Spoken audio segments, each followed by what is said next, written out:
And, the slides is just, to create the context of what the tool is about. I would even say the platform, because it's really more than just a tool. It's super cross-platform. It's various devices. And then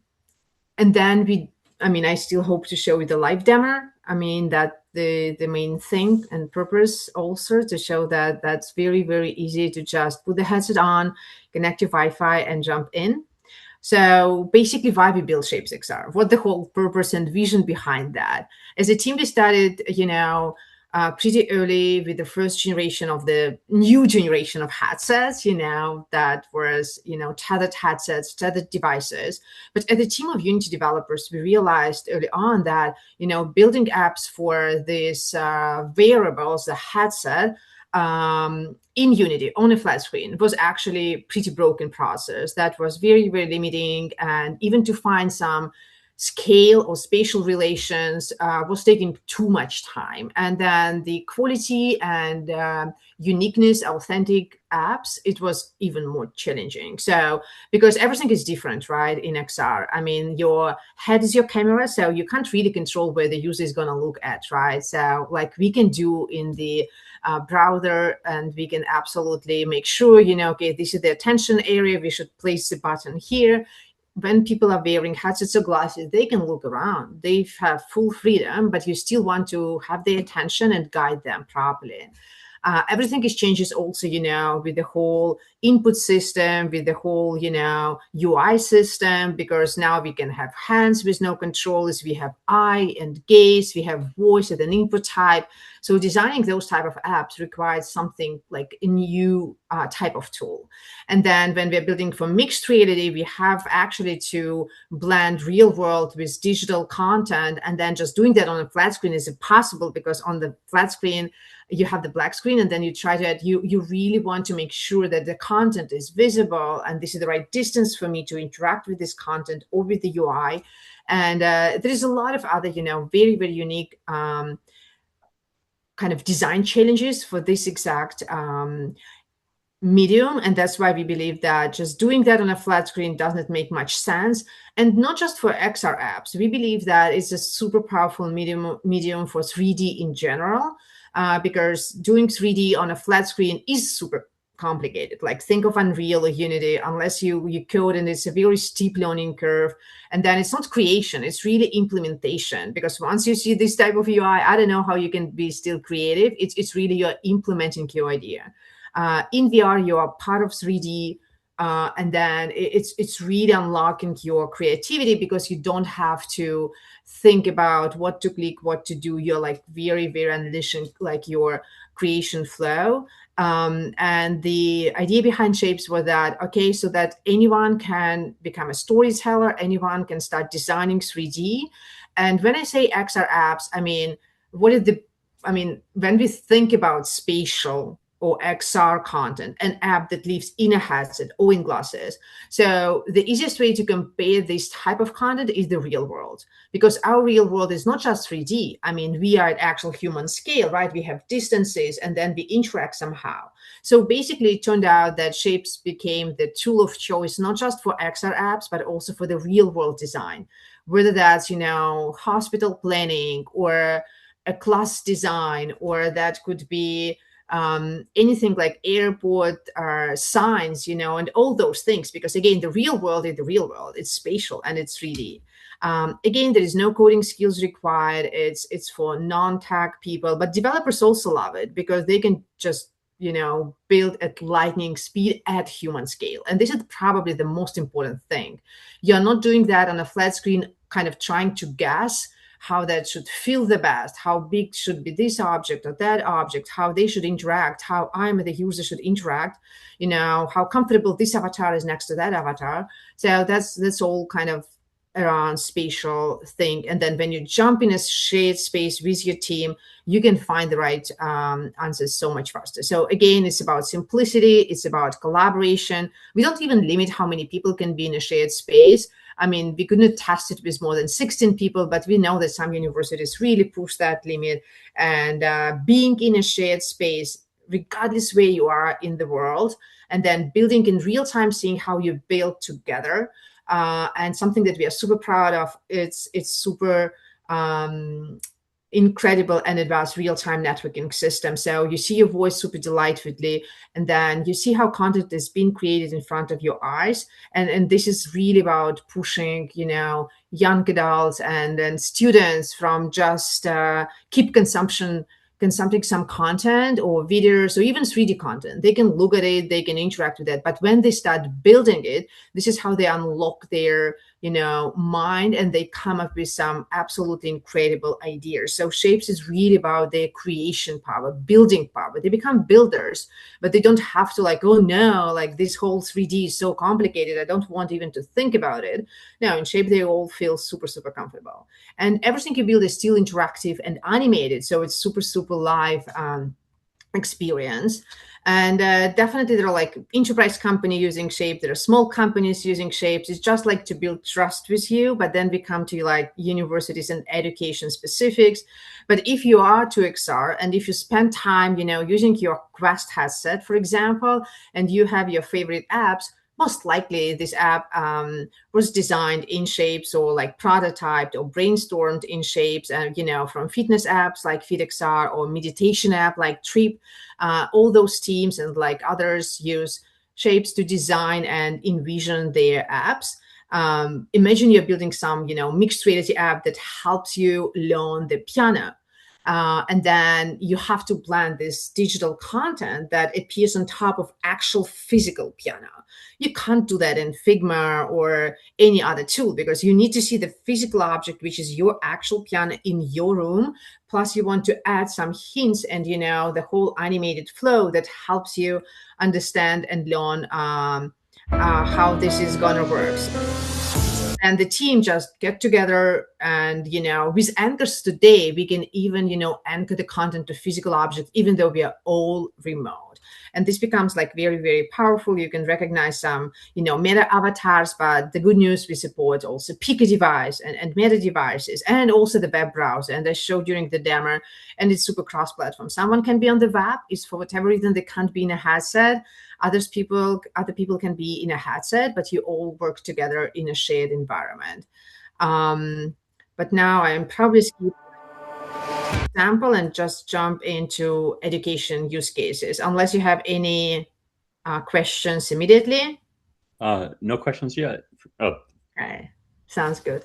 So our understanding of, universities' interest in ShapesXR, and so far we have probably 110 universities. I think the latest data that requested licenses for the tool is that, first of all, when students are learning something in VR or mixed reality, it's much more likely they really understand it because they interact, they leave that subject, they understand it so much better. And it's something that is like so vivid.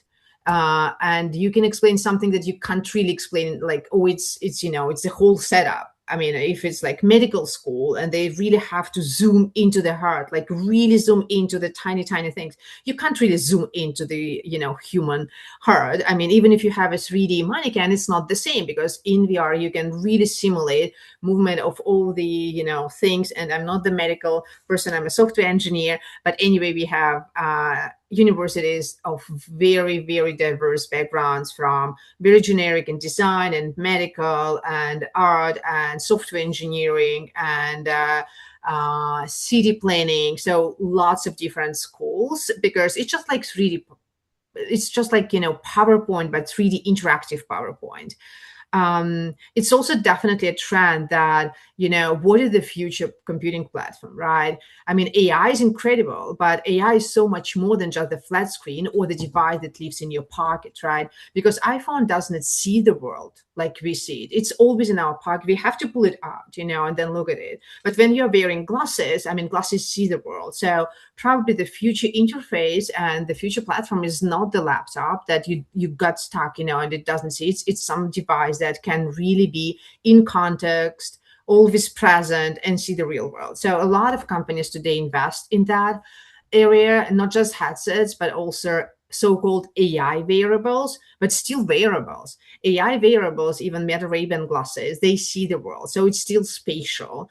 I mean, there are display glasses and all those stuff. And these companies are hiring talents, right? From Google, Meta to Apple and Qualcomm and, many, many more. And this is how, I believe universities also want to make sure that students at least are aware of this kind of whole, computing platform shift. And they want to make sure that students become competitive when they graduate. So it's not just AI. It's really, okay, but like, how can we interact with AI in a whole new way? So all your AI helped you to generate incredible data set, but what is the best way to understand that data set, present this data set, or like, I can keep, pulling, different examples. And also, I believe they pick Shapes because it's really pushing students to active, life statement, because when they kind of get together in a shared space, they start building, they start creating. At the same time, they're not ashamed like how they look today, how they feel. They usually feel much more comfortable in VR than they just in class. And we also have some research from universities when students become much more vocal. I mean, in behind their avatar or behind, like in this shared space, you can even hide your avatar, but you still have the voice, right? Compared to like how they demonstrate the initiative, in the room, in the class. And some of them build incredible apps, and this is the start of their future career or scientific projects. So it's so much easier to explain some or demonstrate some really interesting scientific idea that unless you know how to build a software prototype, there is no other way for you to present that. But in Shapes, you can do that. And that's why, things that universities and students are doing in Shapes are so different. There's so many different verticals, so many different use cases that it's hard for me just to name them all. Some of them just say it's the most comfortable and secured way for us to meet together and in a shared environment and just talk, that type of collaboration. But a lot of them actually building apps, building even, modules for their curricular. So it's a lot going on labs and stuff like that. So, but it's the crucial part is, again, it's collaboration. It's intuitive UI that you can start building, and that it's all about, interactive prototyping. There's like more examples here. And if today there is already some, existing workflow, for example, we are talking about architectural school, and they already have some models they want to explore collaboratively, or they want to annotate or do some authoring around, the building they're projecting or something. So Shapes is easily integrates in different pipelines. You can bring your Figma designs, you can bring your models, you can bring your video file that you can just get inspired. Even like the video can be played in Shapes, and then you just discuss that and start building inspired by that one, or like any type of storyboard. So again, various examples of highly productive collaboration. These are just few logos. It's just, more like to highlight that it's international community of universities. It's definitely top tier universities, but like there are many more. Some of them have very, very established XR initiatives, meaning that, they have Shapes as a part of their curricular, design course or other courses. But some of them just have the lab that, students from different faculties are welcome to come and explore and build something together. So, and they're like, various quotes and testimonials here and various examples, and you can like feel to reach out. We have different case studies for education, but it strongly depends on your area of interest, your area of scientific interest, or how much you are really exposed to XR today. You can start super small, or you already have, a lot of assets and you want to find, the right project and the right initiatives. We are here to talk and help about it. So yeah, so Bellevue is a very interesting example. So they had a group of students, and all of them built incredibly interesting stories and apps. And some of them I keep, working on those experiences further on, which is very, very inspiring. Yeah, so you can definitely explore all these videos on our website. And it's just, again, like students usually don't go that much to high fidelity or anything looking final. They're like just very, very excited that they can, present their idea, and it's not gonna take a lot of time. They don't have to spend a semester to learn the new tool like Unreal or Unity. That's like very, very complicated. But if they do know, they still can speed up their process so much. And it's all about collaboration again. Library So Inga, University, I yeah. just wanted to notice, I don't know if Bruce that is here was the one that created that prototype with some high school students, so it's nice to see us Bruce, shout on the out to you. yeah. And Also, then Inga, I also saw my avatar over there, but what it was You cool did? is that back then I'm from Colombia, so I was working in Colombia with Okay. Bruce creating like a mixed reality experience from the XR lab, but they needed like to indicate me like the measures of the lab and where I need to place Oh, things. So it was pretty cool to be able to create something from a lab in Seattle, but all the way from Colombia. So it's, yeah, I think it's one good example of collaboration and how two people can be on the same digital space, being like miles apart. So it's cool. Yeah, yeah, you think about the AI enhancements like language translation. Maybe it's a situation like that where, you know, Maria's speaking in Spanish and I'm speaking in English, and we're mm-hmm. being mutually translated. There's a lot of interesting possibilities, but the fact that we could collaborate, and Maria was demonstrating some AI tools within that Mm-hmm. ShapesXR environment as well. And that was quite fun. You Uh, guys definitely know more than me about this use case, but I'm so glad to hear that, that helped to unite the team and that you were able to explore. We are about to release something, around AI prototyping in shapes, but something that is kind of hopefully very meaningful, but not around accessibility when you're talking about, real-time translation or stuff like that, more into the creation part. To help you build faster and high quality, in 3D. But that's an interesting thing. Of course, AI also helps to democratize, everything, conversation, it doesn't matter which language you speak, you can still understand each other because you have like real-time transcripting or some other ways to translate that. So thank you for sharing this use case and for the case study. Yeah, so Loughborough University is another super champion, I would say, for ShapesXR youth. They're also very vocal on social media, sharing their results. I think that they are super advanced in how they, engage with various students' profiles. It's like kind of design and creative arts, but I mean, students are exploring so different use cases that it's very inspiring to see that. So I'm not gonna show the video again because you are probably very familiar. Look, yeah. So again, the main idea and the main point here. Okay, let's skip that slide. Is what's happened? Hmm. Okay, I stopped sharing for a sec. I'm thinking if what happened. Yeah, so we have University of Santa Cruz, California. So there are a lot of schools running that things. But my point actually, for before I jump into the live demo, yeah. So I'm not.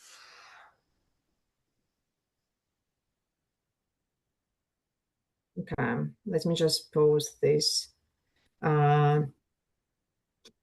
And then start sharing again. Sorry about that.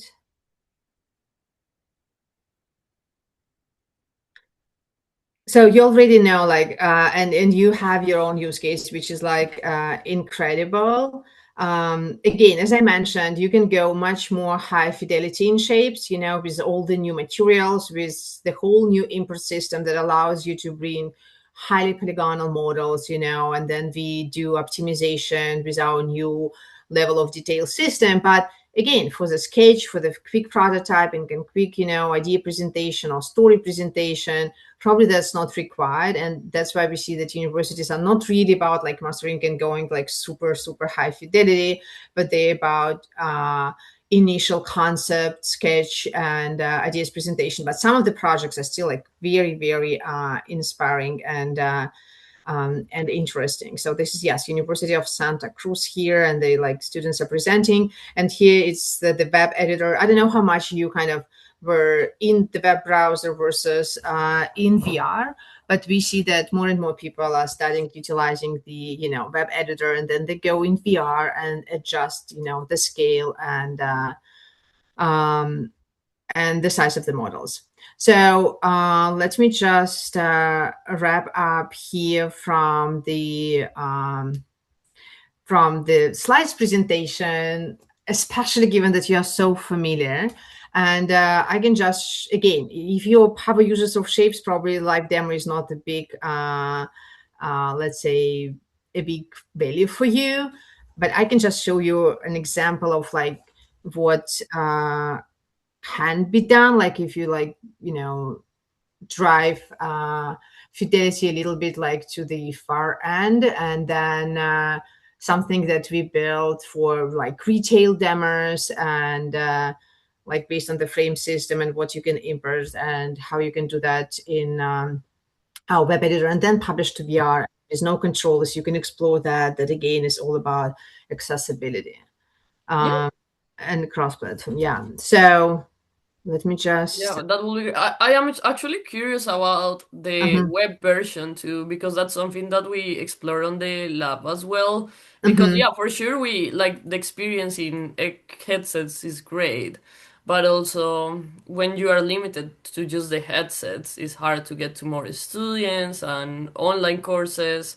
So I actually it's been a long time since I was inside ShapesXR, so I know you have been working on like when I was creating those prototypes, the web editor was not a thing, so I'm sure there is also like some updates on that field, so I'm curious. Yeah, so the whole idea was to optimize the performance of the web editor. And you see, like my collaborators, so I'm not the only one right now in this space. There are like at least 3 more people, probably designers working on, bringing that to the next level. But this is, the simulation of the Walmart aisle, Walmart store, but everything is just identical. So that's was the crucial part of, being cross-platform, is that whatever you have in VR, it's almost the same UI, but like on the web browser. So we still have frames, as you see, and I can check, here the frames are not used for animation or interaction, but they're used to present different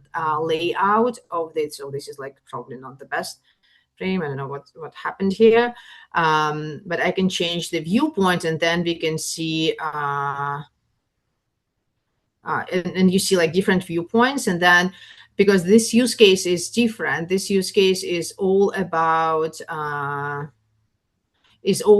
different layouts for this store facility and how you can interact with the object. You can still select an object, use the gizmo, edit color. I mean, not for this asset, so that's not the best use case, because this is just pre-made asset, but you can move it. You can still place it on the surface, duplicate.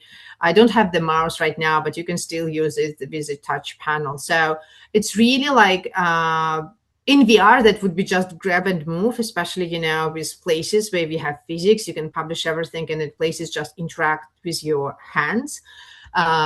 But you can, still create, and probably that's still the easiest way to add interactions and animations in the web browser.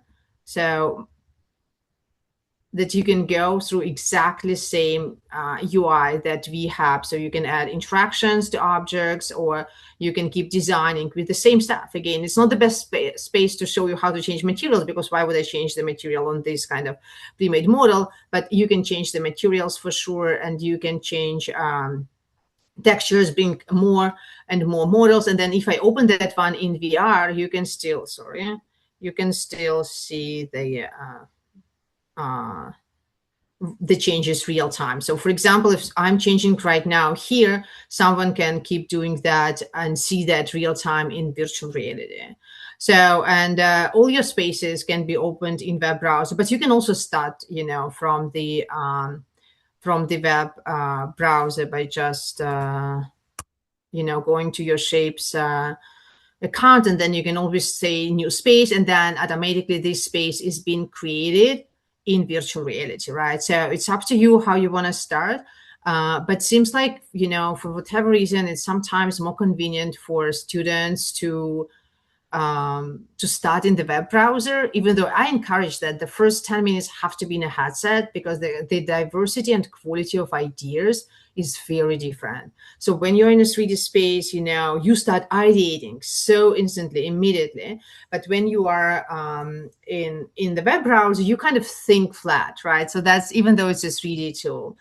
And of course you can simulate so we can change the background of like and create the vibe and atmosphere of what we are going to build, and then set the viewpoints as much as we want, and then just, keep pulling up assets and different things, whatever you plan to create here, and use the same controls like we do in VR. So again, for me, it's like absolutely way to go to build this inside virtual environment in 3D. But it's okay if, for a lot of people, that's not the preference and the choice, and you can just build it on the web browser.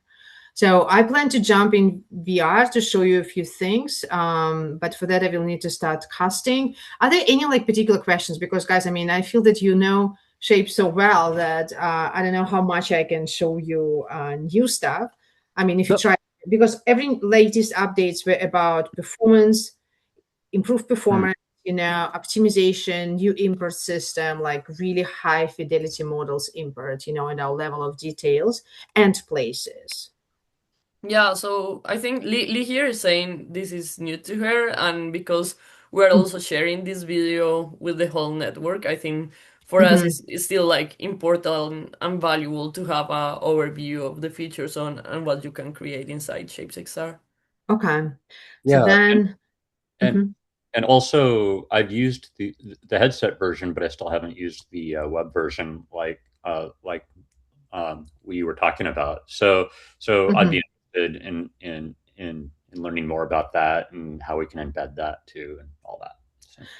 Again, so it's just, if you start from the web browser and you create the space, but again, it's immediately appears in VR, and you can just, you stopped in web, you go to VR, you continue, or you started the space in VR, and then you immediately see it in your My Spaces, that you've just created. So it's it's really, let me just start casting. What about visualizing the space? You can visualize on the web. Can you embed that content? So for example, inside of a course, if you create an experience, can you embed that screen? Not the editing part, the visualizing one.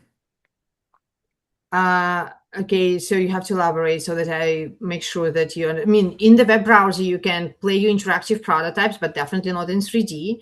You can play animations, you can share the link to the space, and everyone who received the link, then when you click it, you can say, open the editor, just view that, only view, or open in VR. Okay. So probably the answer is yes, definitely yes. To visualize, you can do any screenshots. It's much more straightforward to do that. Let me start casting so that you can see what I see.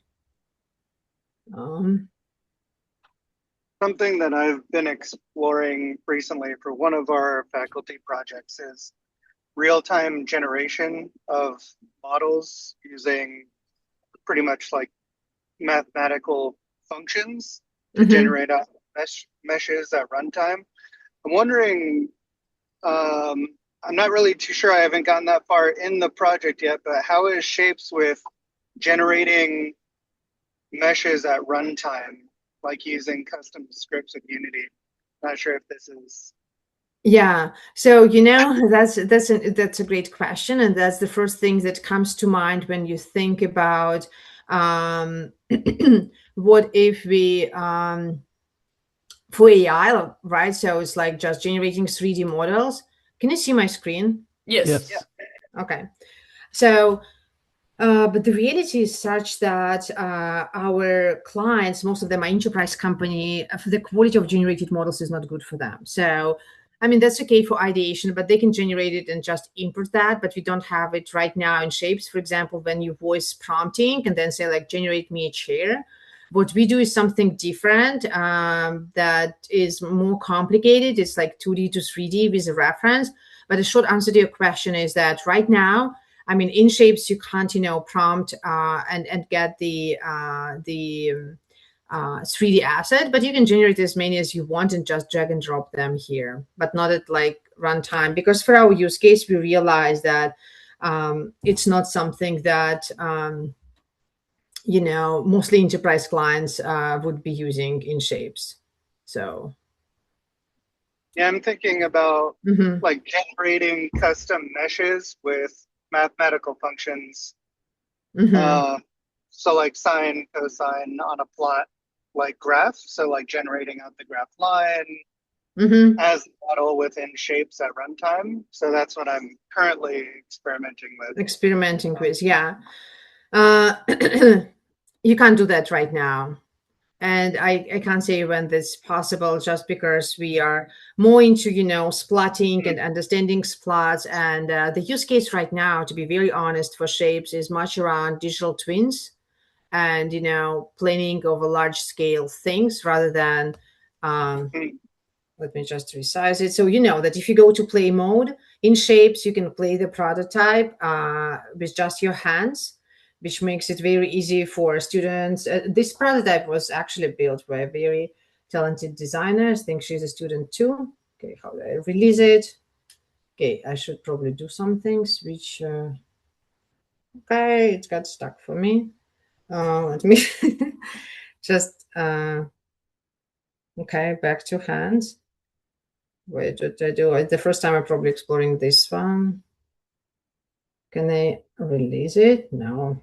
Okay, let's go out of the play mode and then just click like that. So this is an example of like a very simple prototype that you build on our frame animation system to communicate some sort of idea. Basically, this is the Duolingo, but in XR, right? So the student just prototype how the Duolingo app might work in XR, and then I have now in mixed reality you can see my desk. I have various spaces here. Let me see what else I can show you that you haven't probably seen yet. For some reason there are no those kind of things. Let me open this one. Any other questions in the meantime while the space is loading?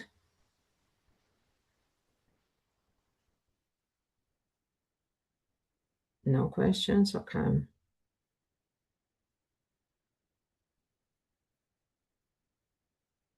So initially that the tool was created, for XR UI UX designers. Right now we are going more into like digital twins, but for the lean, I mean, given that this is also like not just for power users of Shapes, but for anyone. So when you first open Shapes, the major thing is that you have the library of various models and assets that we just pre-built for you, right? So various 3D primitive that you can just pull out and then, work with them and go to custom inspector, so called, and change their color, change their material, change their textures, and then you like keep building and creating just like that. And we heard the question about like, oh, can I generate? So yes, I mean, we kind of explored that, prompting and then generating models on the fly, but that's not yet part of Shapes. We also have, procedural primitive. We have a library of different textures. We have different type of assets for quick prototyping. What we are releasing actually this week is gonna be different environments that simulate classrooms. So there's a lot of, assets for chemistry class and stuff like that. So, but I mean, there's still already something for quick prototyping that you can use, and it's all about, this kind of fast creation and prototyping, and you can pick and then work with that. The big part is the whole prototyping and interactions. You can invite different people. What you see here is basically the frames. Frames is when we can tell a story real time. We can add additional frames, and we see how the thing's being changed. Basically, you can think about it as a 3D storyboard, right? Or it can be more interactive. If you go to play mode, you can basically interact with, you can also always see the frames here. You can delete frame, you can change the type of animation. From instant, it can be linear or any other, and then it will be more smooth when it goes from one frame to another. So basically, again, like sketching the idea and changing the let me just get rid of this and change of different layouts and things. But as I mentioned that right now we have different samples that you can just, when you first launch Shapes, you can open and explore. But what we are adding, we are also adding environments here that you will have pre-made environments, high fidelity environment like medical room, classroom, and all others. We also have a bunch of tutorials for you to learn from. You can create your own projects so that you can share with other teams, so different classes can have different spaces.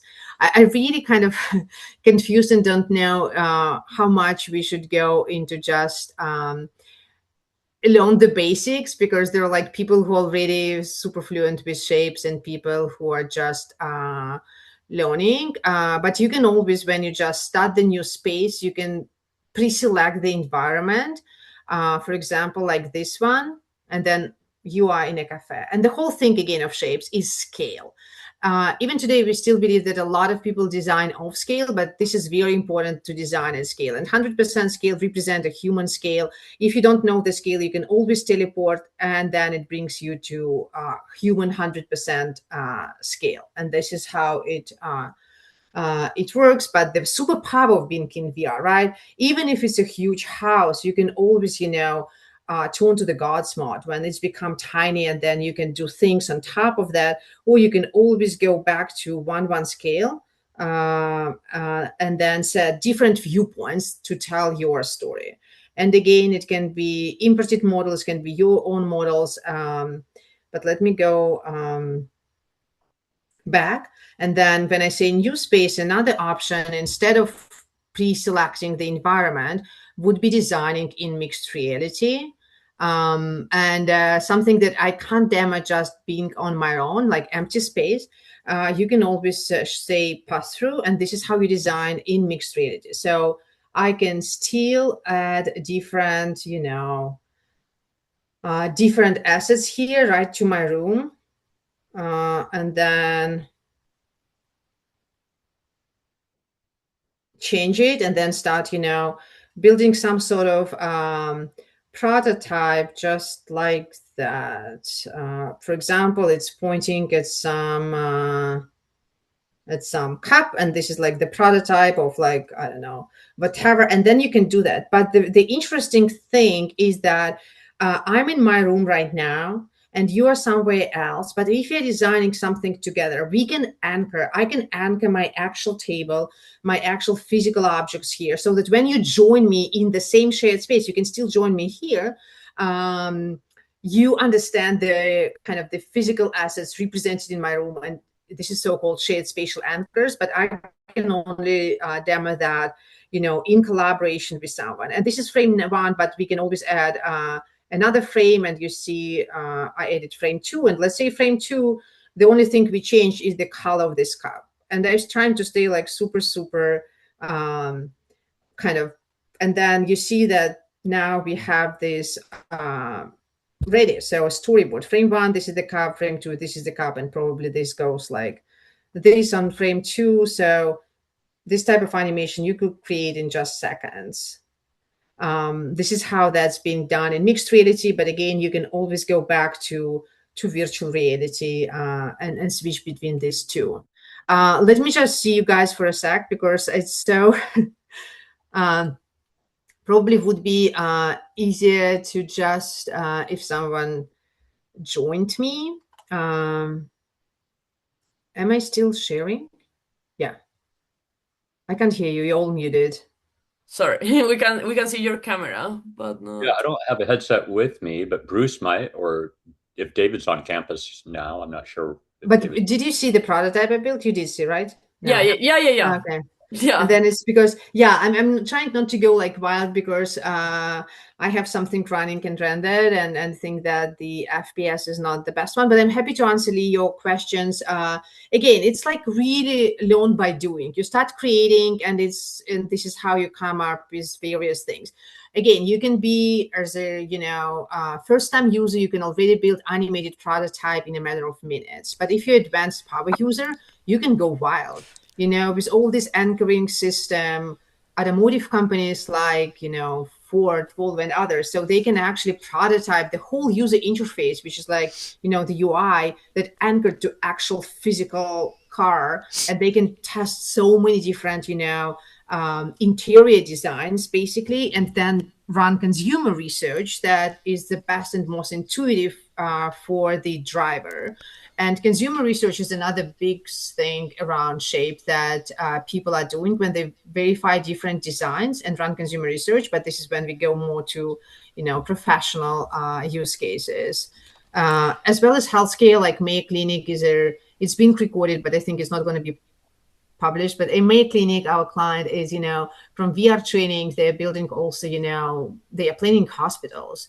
Because again, to understand the ergonomics of the operating room, you do want to ask surgeon what they think. But surgeon will not look at CAD model to say, oh, I don't know. They want to be in this operating room and understand how much space is enough, because this is how you can fill, because it's actual real scale that you're building in. Bruce, you have a question. Yeah, Inga, I was wondering if you could talk a little bit about, you introduced an animation feature within Mhm. ShapesXR recently. And when I talked with Jeremy before, he said you're looking to optimize how many models can be brought in. There was VR chews up a bunch of clock Yeah. cycles, right? So I'm wondering have there been any improvements in terms of number of objects that you can load into a space, or as Yeah, I hope that you feel that. So we optimize that significantly. We don't show you the complexity real time, like, oh, stop importing, it's already too many, but we introduce the level of details. So, and the load system that we introduce, there is a lot of innovation, and that one is really optimizing. So the objects are too far away, so we render them differently. Like it's very, very foundational, for any kind of 3D software. But in VR, now, when you bring a model that has 100 million polygons, before that, it would be impossible, right? Just impossible. But now we show you the dashboard, you bring this model, and we say, you're like, okay, we will optimize it. And then you see what to optimize. If you want to keep more polygons, like how we optimize the geometry.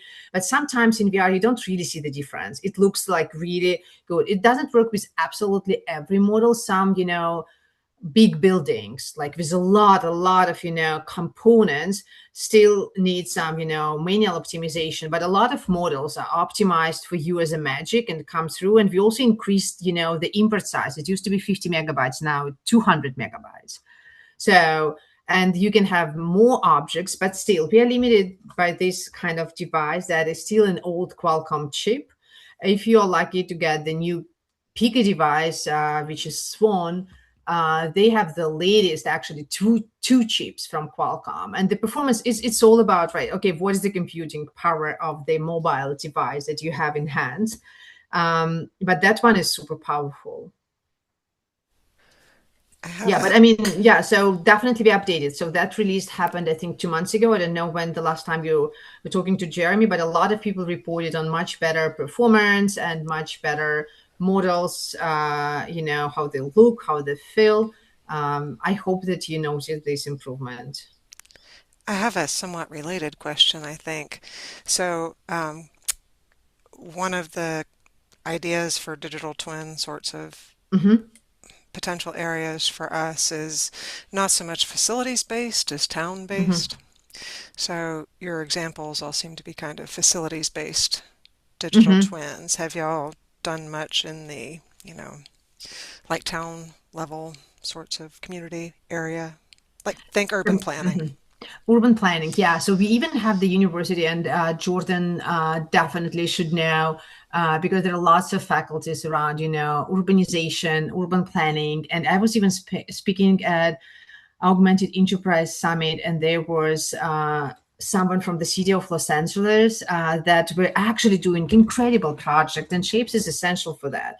They were designing a kids-friendly city, because when you're designing that, you are a person of probably, I don't know, so much higher than any kid. How can you even understand what they see when they walk, in LA downtown and be like at their height, right? So they're and then in Shapes, you can simulate yourself as a kid, and then you see the same city, but from the perspective of a 5-year-old or 6-year-old, because we sometimes think, oh, it's dirty, but we're like, our height does not really make it scary. But if it's a 5-year-old kid, whose height is like much smaller, they basically see the world like on a very, very different perspective.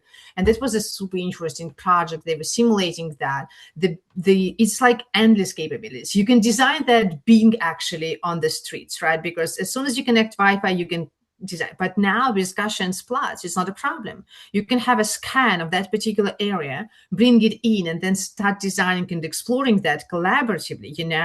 It can be generated splat, it can be the scan that you just took of of the environment, and then you bring that in, or like as a skybox, or you bring the whole splat, and then you explore and design on top of that. So there is definitely some urban planning faculties that use Shape. There are lots of interesting projects I learned about, including this kind of kids-friendly city. I was like, in this perspective that I never thought about. Like, okay, yes, indeed, people have different height.